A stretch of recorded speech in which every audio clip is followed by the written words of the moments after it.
Ukraine's President Zelensky is in Washington aiming to secure another $24 billion in aid from the United States. He's visited the Capitol, just arrived at the White House for an audience with President Biden. Zelensky has a battle to win over skeptical Republicans. Congress has already authorized more than $110 billion since Russia's invasion. Some Republicans warn they will oppose further spending on the war, which Zelensky believes could cost him the war. Well, joining me now to discuss all this is Sarah Brown, who's just returned from Ukraine after visiting with Their World, her children's education charity, and the Republican presidential candidate, Will Hurd. Well, first of all, Sarah, you've just been to Ukraine. I went there over a year ago now and spent time with the president and the first lady. Things were relatively quiet there, but we've now another year in, and a particularly devastating toll on kids. Tell me about that.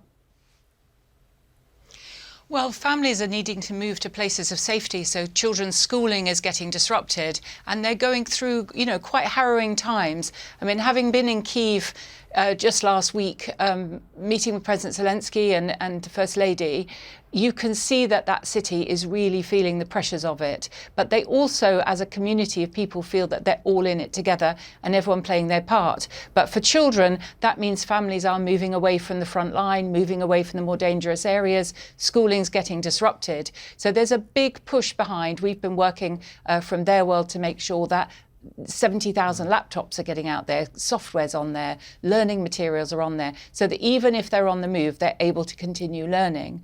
But the meeting with President Zelensky that we had was his focus is also to think about the youngest children, the ones that are preschool. And I think we've learned a lot from other conflicts, other disasters, that we can't ignore the youngest children, that we need to be investing in them. And it's really interesting to me that Ukraine is wanting to move faster and do more at an earlier stage than we've seen in other conflicts around the world before. Right. I mean, 19,000 Ukrainian children are believed to have been taken to Russia or occupied territory since the war began. They're just disappearing in vast numbers. Yeah, knowing where children are, knowing that families are safe. I mean, obviously in the eastern side of Ukraine, there are families who, that's been the connections they have. People are moving to where they think there isn't fighting and where there's conflict. But there are many, many other families who have been moving west. But the other thing that's interesting is families often leave Ukraine. Maybe they're staying in Hungary or Poland or Moldova. But also, when they think it's a little bit safer, they're going back. So I think for President Zelensky and certainly the organizations like mine that are working to help deliver education services and support in that crisis, we're looking for where children are and understanding that they're not always staying in one place. So needing to be really smart about how we create safe spaces for children to be able to learn.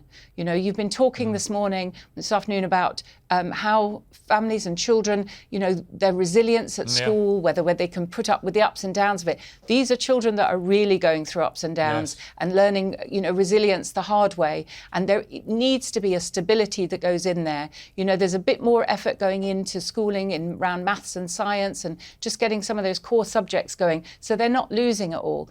Every Ukrainian has this dream of how they will go back and rebuild that country. Yeah. We have the allyship from the United Kingdom, from the USA, other countries coming to, help defend that country that's under attack. And some of that defence has to be protecting children and also those really little children. 90% of the brain is developing in those first 3 years. Yeah. You want children who are growing that environment to have that support, have childcare, look at what their parents are doing during the day. Where are the children in a safe space and what are the learning programmes that are being delivered for them? Yeah, well, Their World does some fantastic work. So thank you, Sarah. I appreciate you joining the programme tonight. Turn to Will Hurd, Thank you, Piers. Republican presidential candidate. Will, it's obvious now from the rhetoric coming out of President Zelensky in Washington today that he believes if the United States was to suddenly pull funding, then that could cost him the war. Simple as that. Why are so many Republicans, increasing numbers of Republicans, why are they so resistant to this, given that effectively they're fighting for freedom and democracy against a Russian dictator? Well, it's unfortunate that there's too many people in my party that are more interested in pushing Russian propaganda than actually talking about how we defend the free world. I'm of the opinion that they have forgotten the fact that the United States and our allies have built an international order that benefits us. And when we don't defend that order, it hurts us. They've also failed to understand the difference between our friends and our enemies. Let me be very clear. Vladimir Putin is a war criminal. You and Mrs. Brown just talked about how the impact this is having on children, and we should be doing everything to stop him. My frustrations is actually we're not getting the support and the aid to the Ukrainians fast enough in order to prevent this from becoming a forever war. Nobody wants that. And we also want to make sure that the resources that are being used are being properly accounted for. But the United States would never fight a war this way without having air superiority, with having restrictions on the use of munitions on the ground. We should not have those requirements, and in order to make sure that we're defending freedom and democracy. I also think there's a concern I would have, certainly, that if the United States was just to pull out and stop sending aid to Ukraine, and some of your rival candidates, to be the Republican nominee, have advocated this. I mean, let's take a look at a little mashup we did of some of them here.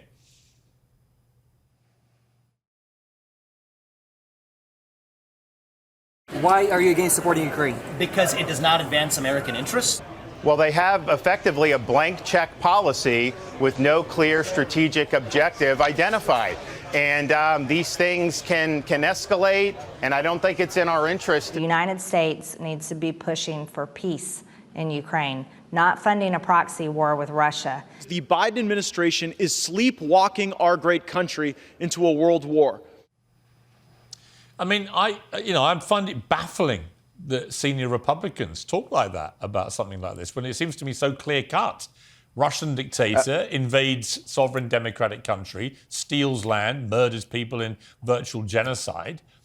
Why would a Republican think that that is a good thing and not want to immediately help repel him?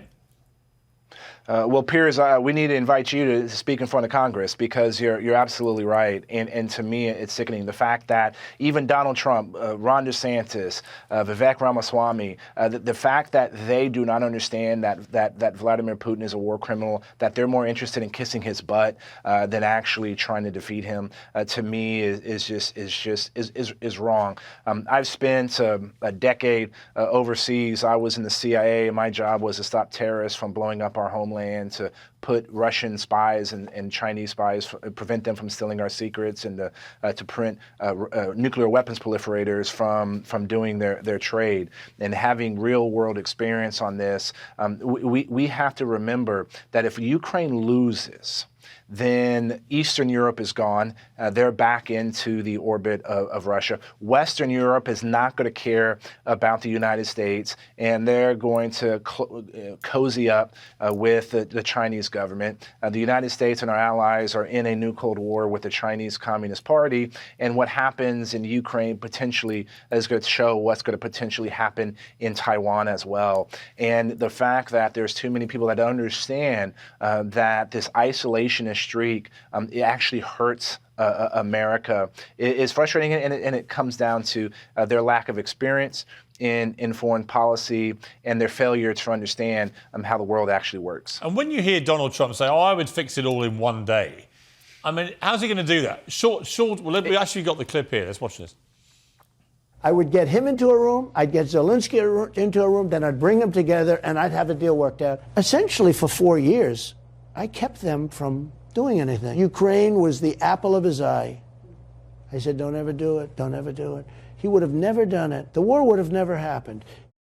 You see, I just think that's so disingenuous of Donald Trump, because there's no way this can be reconciled by just getting Zelensky and Putin into a room now, because ultimately Putin will want to keep the land he's stolen. Zelensky will want to get it back. There's no peace deal to be done right now, it seems to me. Piers, are you implying that Donald Trump is lying? Of course he is. In this case, the fact that he thinks he's going to be able to solve this problem is just one more lie. This is just one more example of why I think Donald Trump is running for president, to stay out of prison, not to make America great again.